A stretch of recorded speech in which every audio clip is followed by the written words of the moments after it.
ಓಂ ಶ್ರೀ ಗುರು ಬಸವಲಿಂಗಾಯ ನಮಃ. ಕಲ್ಲು ದೇವರು ದೇವರಲ್ಲ, ಮಣ್ಣು ದೇವರು ದೇವರಲ್ಲ, ಮರ ದೇವರು ದೇವರಲ್ಲ, ಕಾಶಿ ಕೇದಾರ ಗೋಕರ್ಣ ಮುಂತಾದ ಅಷ್ಟಾವಷ್ಟಿ ತೀರ್ಥಕ್ಷೇತ್ರಗಳಲ್ಲಿನ ದೇವರು ದೇವರಲ್ಲ. ಪಂಚಲೋಹದಲ್ಲಿ ಮಾಡಿದ ದೇವರು ದೇವರಲ್ಲ. ತನ್ನ ತಾನರಿತು ತಾನಾರಂಬುದ ನರಿದೊಡೆ ತಾನೇ ದೇವ, ಅಪ್ರಮಾಣ ಕೂಡಲ ಸಂಗಮ ದೇವ. ಧರ್ಮಗುರು ಮಂತ್ರಪುರುಷ ಬಸವಣ್ಣನವರು ದೇವರ ಕಲ್ಪನೆಯನ್ನು ಕೊಡುವಾಗ ಈ ರೀತಿ ಹೇಳುತ್ತಾರೆ.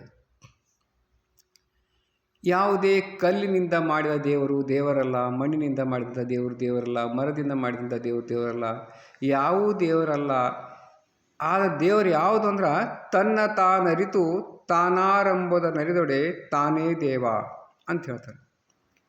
ನನ್ನನ್ನು ಯಾರು, ನಾನು ಯಾರು, ಎಲ್ಲಿಂದ ಬಂದೀನಿ, ನನ್ನ ಉದ್ದೇಶ ಏನು ಅನ್ನೋದೇ ಅದನ್ನು ಅರ್ಥಿಕೊಳ್ಳುವುದೇ. ಅದೊಂದು ಅರ್ಥಕೊಂಡೀವಿ ಅಂದ್ರೆ ತಾನೇ ದೇವ ಅಂತ ಹೇಳ್ತಾರೆ. ಹಾಗಾದ್ರೆ ಈ ದೇವರುಗಳು ಅನ್ನುವಂಥದ್ದು ಹ್ಯಾಂಗೆ ಸೃಷ್ಟಿ ಆಯಿತು ಅನ್ನೋಕ್ಕೆ ಒಂದು ಉದಾಹರಣೆ ಕೊಡ್ತೀನಿ.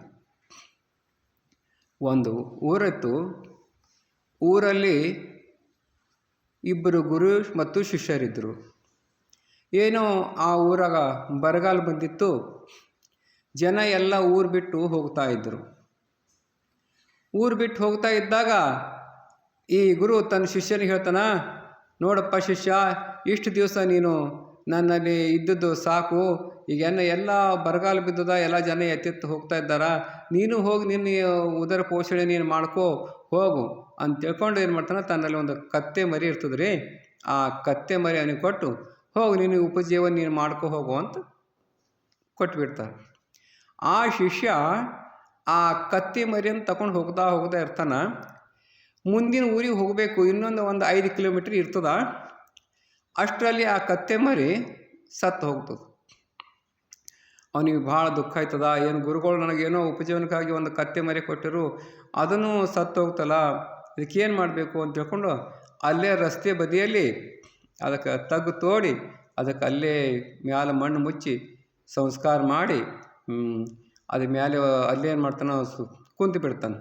ಮೇಲೆ ಸ್ವಲ್ಪ ಇದು ಮಾಡಿ ಹೂವು ಅದನ್ನು ಹಾಕಿ ಅದಕ್ಕೆ ಅಂತ್ಯ ಸಂಸ್ಕಾರ ಮಾಡಿ ಸುಮ್ಮನೆ ಕುಂತು ಬಿಡ್ತಾನೆ. ವಿಚಾರ ಮಾಡ್ತಾ ಕುಂತು ಬಿದ್ದಾಗ ಹ್ಯಾಂಗೆ ಮಾಡಬೇಕು ಇನ್ನು ಮುಂದೆ ನಾನು ಅಂಥೇಳಿ ವಿಚಾರ ಮಾಡ್ತಾ ಕುಂತು ಬಿಡ್ತಾನೆ. ಆ ದಾರಿಯಿಂದ ಜನ ಹೋಗ್ತಾ ಬರ್ತಾ ಇರ್ತಾರೆ. ಜನ ತಿರುಗಾಡೋ ದಾರಿ ಇರ್ತದ. ಅರೋ ಇಲ್ಲಿ ಏನೋ ಇದೆ ಅಂತ ತಿಳ್ಕೊಂಡು ಯಾರು 5 ರೂಪಾಯಿ, 10 ರೂಪಾಯಿ, 2 ರೂಪಾಯಿ, 20 ರೂಪಾಯಿ ಹಿಂಗೆ ಹೋಯ್ತಾ ಹೋಗೋರು ಬರೋರು ಎಲ್ಲ ಹಣ ಹಾಕ್ತಾ ಹೋಗ್ತಾರೆ. ಅವನು ಕಣ್ಣು ತೆರೆದು ನೋಡ್ತಾನ. ಅವನು ಸುಮ್ಮನೆ ಕುಂತಿದ್ದು ವಿಚಾರ ಮಾಡ್ಕೋತ ಕಣ್ಣು ಮುಚ್ಚಿ ಕುಂತಿದ್ದ. ಅಲ್ಲಿ ಕಣ್ಣು ತೆರೆದು ನೋಡ್ತಾನೆ, ಅಲ್ಲಿ ಸಾಕಷ್ಟು ರೂಪಾಯಿ ಬಿಡ್ತದ್ದು. ಎಲ್ಲ ಜಮಾಯಿಸಿ ಎಣಿಸ್ಕೊಂಡು ನೋಡ್ತಾನೆ, ಒಂದು 400-500 ರೂಪಾಯಿ ಇರ್ತಾವೆ.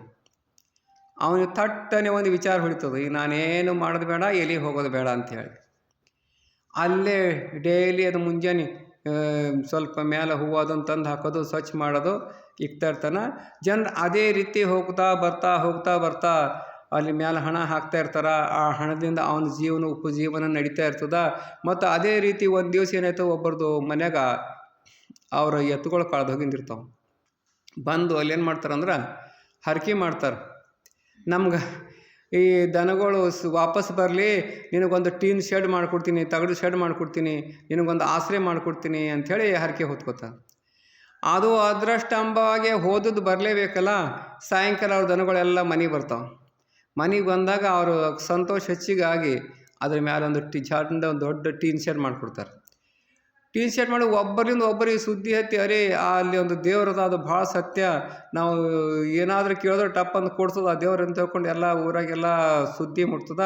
ಎಲ್ಲರೂ ಹರಕೆ ಮಾಡೋದು, ಅಲ್ಲಿಗೆ ಒಯ್ದು ಕಾಣಿಕೆ ಸಲ್ಲಿಸೋದು, ತನಗೇನೇನು ಬೇಕು ಎಲ್ಲ ಮಾಡ್ತಿರೋದು.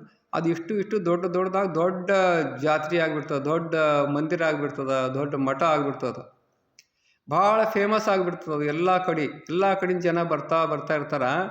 ಬಂದು ಅಲ್ಲೆಲ್ಲ ದರ್ಶನ ಮಾಡೋದು, ಆ ಸ್ವಾಮೀಜಿಯವರಿಗೆ ಕಾಣಿಕೆ ಕೊಡೋದು, ಅವ್ರಿಗೆ ಆಶೀರ್ವಾದ ತಗೊಂಬೋದು, ಹೀಗೆಲ್ಲ ಮಾಡ್ತಾ ಇರ್ತಾರೆ. ಆ ಸುದ್ದಿ ಯಾರಿಗೆ ಮುಟ್ತದಂದ್ರೆ ಆ ಏನು ಶಿಷ್ಯನ ಗುರು ಇದ್ದಲ್ಲ ಮೊದಲ, ಆ ಗುರುಗೂ ಗೊತ್ತಾಗ್ತದೆ. ಅರೆ ಏನೋ ಅಲ್ಲಿ ಹಿಂಗೆ ನಮ್ಮ ಶಿಷ್ಯನೂ ಮಠದ ಅಂತ ನೋಡಿ ಬರಬೇಕು ಅಂಥೇಳಿ ಆ ಗುರು ಒಂದು ದಿವಸ ಅಲ್ಲಿಗೆ ಬರ್ತಾರೆ. ಅರೆ ನಮ್ಮ ಗುರುಗಳು ಬಂದಾರಲ್ಲ ಅಂಥೇಳಿ ಅವ್ರು ಸ್ವಾಗತ ಮಾಡ್ತಾರೆ, ಕರೀತಾರೆ. ಕರೆದ ನಂತರ ಸ್ವಾಗತ ಮಾಡಿ ಕರ್ಕೊಂಡು ಅವ್ರಿಗೆ ಎಲ್ಲ ಊಟೋಪಚಾರಗಳನ್ನು ಮಾಡಿಸಿ ಗೌರವ ಕೊಟ್ಟು ಇನ್ನೇನು. ಆದರೆ ಗುರುಗಳ ಮನಸ್ಸಿಗೆ ಇರ್ತಂತ ಗುರುಗಳಿಗೊಂದು ಸಮಸ್ಯೆ ಕಾಡ್ತಾವನ್ನು ಕೇಳ್ತಾ ಇರ್ತಾರೆ. ಏನಪ್ಪ ಏನು ರೀ ಗುರುಗಳೇ ಅಂದ್ರೆ, ನಾನು ನಿನಗೊಂದು ಮಾತು ಕೇಳಬೇಕಾತೀನಿ. ಏನು ಗುರುಗಳೇ ಹೇಳ್ರಿ ಅಂದ್ರೆ, ಅಲ್ಲ ನೀನು ಇಷ್ಟು ದೊಡ್ಡ ಮಠ ಹೆಂಗೆ ಕಟ್ಟಿದಿ ಅಂತ ಕೇಳ್ತಾರೆ ಅವ್ರು. ಬರುವಾಗರ ಏನೂ ಇದ್ದಿಲ್ಲ, ಊರಾಗ ಬರಗಾಲ ಅಂಥೇಳಿ ನೀನು ಮನೆ ಮಠದಾಗಿಂದು ಹೊರಗೆ ಕಳಿಸ್ಬಿಟ್ಟಿದ್ದ, ನೀವು ಉಪಜೀವನ ಮಾಡ್ಕೊತ, ನೀನು ಇಷ್ಟು ಶ್ರೀಮಂತ ಹೆಂಗಾದಿ, ಇಷ್ಟು ದೊಡ್ಡ ಮಠ ಹೆಂಗೆ ಕಟ್ಟಿದಿ ಅಂತ ಕೇಳ್ತಾರೆ. ಗುರುಗಳೇ ಈಗೆಲ್ಲ ಕೆಲಸದ ಟೈಮ್ ಅದ, ಎಲ್ಲ ಭಕ್ತರು ಬರ್ತಾರೆ, ಈಗೇನು ಬೇಡ, ನಾನು ಮಧ್ಯಾಹ್ನಕ್ಕೆ ಹೇಳ್ತೀನಿ ಅಂದ. ಮಧ್ಯಾಹ್ನವರೆಗೂ ಭಕ್ತರು ಸರಿತಾನೇ ಇಲ್ಲ. ಮಧ್ಯಾಹ್ನ ಆಯಿತು, ಇನ್ನೂ ಭಕ್ತರು ಬರ್ತಾನೆ ಇದ್ದಾರೆ. ಮತ್ತೆ ಗುರುಗಳು ಕೇಳಿದ್ರು. ನೀನು ಇಷ್ಟು ಶ್ರೀಮಂತ ಹೆಂಗಾದಿ, ಇಷ್ಟು ದೊಡ್ಡ ಮಠ ಹೆಂಗೆ ಕಟ್ದಿ? ಗುರುಗಳೇ ಅದೆಲ್ಲ ಈಗೆಲ್ಲ ನಿಮ್ಗೆ ರಾತ್ರಿ ಹೇಳ್ತೀನಿ ರೀ, ಈಗೆಲ್ಲ ಭಕ್ತರು ಹೊಂಟಾರ ಬರಲಿ ಅಂತಾರೆ. ಎಲ್ಲ ಭಕ್ತರು ಬಂದು ಎಲ್ಲ ಮುಗಿತದ, ಸಾಯಂಕಾಲ ಆಗ್ತದೆ, ರಾತ್ರಿ ಆಗ್ತದೆ. ರಾತ್ರಿ ಅಂದ ಗುರುಗಳು ಮತ್ತೆ ಪುನಃ ಕೇಳ್ತಾರೆ. ಆವಾಗ ಹೇಳ್ತಾರೆ ಶಿಷ್ಯ ಗುರುಗಳು ಹೇಳ್ತಾರೆ, ಗುರುಗಳೇ ನೀವೇನು ನನಗೊಂದು ಕತ್ತಿ ಮರಿ ಕೊಟ್ಟಿರಲ್ಲ, ಅದರದ್ದೇ ಚಮತ್ಕಾರ ಅದರಿ ಇದು ಅಂತ ಹೇಳ್ತಾರೆ. ನೀವು ಕತ್ತಿ ಮರಿ ಕೊಟ್ಟಿರಿ, ಅದು ಹಿಂಗೆ ಮಾಡ್ದ, ಅಲ್ಲಿ ಅಂತ್ಯ ಸಂಸ್ಕಾರ ಮಾಡ್ದೆ, ಹಿಂಗಾಯ್ತು, ಇಷ್ಟು ದೊಡ್ಡ ಮಠ ಆಯಿತು ಅಂತ ಹೇಳ್ತಾರೆ. ಆದ ನಂತರ ಹಿಂಗೇನು ನಾನು ಕೊಟ್ಟಂಥ ಕತ್ತೆ ಮರಿನೇ ಇಷ್ಟು ದೊಡ್ಡ ಗುಡಿ ತಯಾರು ಮಾಡಿದಿ, ನೀನು ಇಷ್ಟು ದೊಡ್ಡ ಮಠ ಕಟ್ಕೊಂಡು ಅಂತಂತಾರೆ. ಮತ್ತು ಶಿಷ್ಯ ಕೇಳ್ತಾನೆ, ಗುರುಗಳೇ ಮತ್ತು ನೀವು ಮಠ ಕಟ್ಟಿರಿಲ್ಲ, ಅದು ಹೆಂಗೆ ಕಟ್ಟಿದ್ರಿ, ನೀವು ಹೆಂಗೆ ಮೊದಲು ಶ್ರೀಮಂತ ಆಗಿದ್ರಿ ಅಂತ ಕೇಳ್ತಾನೆ. ಆಗೋದಕ್ಕೆ ಆ ಗುರು ಹೇಳ್ತಾರೆ, ಅದು ಇದರ ತಾಯಿ ಆಗಿತ್ತು, ಈ ಕತ್ತಿ ಮರಿಯನ್ನು ಈಗ ಕಟ್ಟಿದಿಲ್ಲ, ಅದ್ರ ತಾಯಿ ಅದು ಇತ್ತು, ನಾನು ಆದ ರೀತಿಯಿಂದ ಕಟ್ಟಿದ್ದ ಅಂತ ಹೇಳ್ತಾನೆ. ಅಂದ್ರೆ ದೇವರುಗಳು ಜನ ಮರಳೋ ಜಾತ್ರೆ ಮರಳೋ ಅನ್ನೋ ಹಂಗೆ ನಾವು ಎಲ್ಲೇ ಒಂದು ಇದು ಮಾಡಿದ್ರು ಅಲ್ಲಿಂದ ಪೂಜೆ ಮಾಡೋದು, ಅದು ಮಾಡೋದು ಚಾಲ ಸ್ಟಾರ್ಟ್ ಆಗ್ತದೆ. ಈ ರೀತಿ ದೇವ್ರುಗಳು ಬಂತದ. ನಿಜವಾದ ದೇವರು ಯಾರು ಅಂದ್ರೆ ನಮ್ಮಲ್ಲಿರುವ ಆತ್ಮ ಪರಮಾತ್ಮನ ಅಂಶ ಅಂತ ಹೇಳ್ತಾರೆ. ಅದನ್ನು ನಾವು ಅರಿಯುವಂಥ ಪ್ರಯತ್ನ ಮಾಡಬೇಕು. ನಮ್ಮ ಆತ್ಮನೇ ಆ ಪರಮಾತ್ಮನ ಒಂದು ಅಂಶ. ಆತ್ಮ ಒಂದು ಹನಿ ನೀರಾದರೆ ಪರಮಾತ್ಮ ಇಡೀ ಸಾಗರ ಇದ್ದಂಗೆ. ಆ ಪರಮಾತ್ಮನ ಒಂದು ಅಂಶವೇ ಈ ಆತ್ಮ. ಆದ್ದರಿಂದ ಈಗ ಹಂಗಾದ್ರೆ ನಾವು ಲಿಂಗ ಪೂಜೆ ಮಾಡ್ತೀವಲ್ರಿ ಅಂತೆಲ್ಲ ಕೇಳ್ಬೋದಲ್ಲ. ಲಿಂಗ ಪೂಜೆ ದೃಷ್ಟಿಯೋಗಕ್ಕೆ ಸಾಧನ. ನಾವು ದೃಷ್ಟಿಯೋಗ ಮಾಡಲಿಕ್ಕೆ ಸಲುವಾಗಿ ಅನುಕೂಲ ಆಗ್ಲಿಕ್ಕೆ ಗುರು ಬಸವಣ್ಣವರು ಇಷ್ಟಲಿಂಗವನ್ನು ಕೊಟ್ಟಿದ್ರು. ಆದರೆ ಆ ಇಷ್ಟಲಿಂಗದ ಮುಖಾಂತರ ನಮ್ಮ ಒಳಗಿರುವ ದೇವರನ್ನು ಹೊರಗೆ ತಂದು ಆ ಅಂಗೈಯಲ್ಲಿ ಪೂಜೆ ಮಾಡೋದು. ಇಡೀ ಈ ರೀತಿ ನಾವು ದೇವರನ್ನು ಪೂಜೆ ಮಾಡ್ಕೊಳ್ಬೇಕು. ಯಾಕಂದ್ರೆ ಆತ್ಮ ಅಂದರೆ ಏನಂದ್ರೆ ಕೆಲವರು ಹೇಳ್ತಾರೆ, ಅಯ್ಯೋ ಏನೋ ಆತ್ಮ ಇರುವವರಿಗೆ ಮಾತ್ರ ನಮಗೆಲ್ಲ ಚೈತನ್ಯ ಇರ್ತದೆ, ಆ ಚೈತನ್ಯವೇ ದೇವರು, ಆತ್ಮವೇ ದೇವರು ಅಂತ ಹೇಳ್ತೀವಿ. ಆದರೆ ಅದು ಹೋದ ನಂತರ ಮನಸ್ಸಿನಲ್ಲಿ ಚೈತನ್ಯ ಇರಲ್ಲ, ಏನೂ ಇರಲ್ಲ. ಆವಾಗಿಂದ ದೇವರು ಆತ್ಮ ಪರಮಾತ್ಮನಲ್ಲಿ ಲೀನ ಆಗ್ತದೆ. ಆ ಸಲುವಾಗಿ ಆ ಆತ್ಮವನ್ನೇ ದೇವರು ಅಂತ ಹೇಳ್ತಾರೆ. ಈಗ ಇದಕ್ಕೆ ಒಂದು ಯಾವ ರೀತಿ ಅಂದ್ರೆ, ಆತ್ಮ ಇದ್ದಾಗ ಮಾತ್ರ ನಾವು ನಮ್ಮ ಆ್ಯಕ್ಟಿವಿಟೀಸ್ ಎಲ್ಲ ಚಾಲು ಇರ್ತಾವೆ. ನಾವೇನು ಮಾತಾಡ್ತೀವಿ, ನೋಡ್ತೀವಿ, ನಡಿತೀವಿ, ಹೋಗ್ತೀವಿ. ಆದರೆ ಆತ್ಮನೇ ಇಲ್ಲ ಅಂದಮೇಲೆ ಅಲ್ಲಿ ಏನೂ ಇರೋಂಗಿಲ್ಲ. ನಾವು ಯಾಕಡೆ ಹೋಗಂಗಿಲ್ಲ, ಕಣ್ಣು ನೋಡೋಂಗಿಲ್ಲ, ಕಿವಿ ಕೇಳಂಗಿಲ್ಲ, ಯಾವುದೇ ಆ್ಯಕ್ಟಿವಿಟೀಸ್ ಇರೋಂಗಿಲ್ಲ. ನಾವು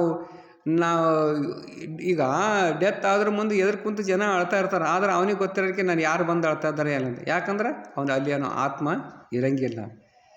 ಈಗ ಈ ರೀತಿ ನಾವು ಆತ್ಮವೇ ಪರಮಾತ್ಮನ ಒಂದು ಅಂಶ ಅಂತ ತಿಳಿಬೇಕು. ತನ್ನ ತಾನರಿತರೆ ತಾನೇ ದೇವ, ಅಪ್ರಮಾಣ ಕೂಡಲ ಸಂಗಮ ದೇವ ಅಂತ ಗುರು ಬಸವಣ್ಣವ್ರು ಹೇಳ್ತಾನೆ ಅಂತ ಹೇಳ್ತಾ ಶರಣು ಶರಣಾರ್ಥಿ.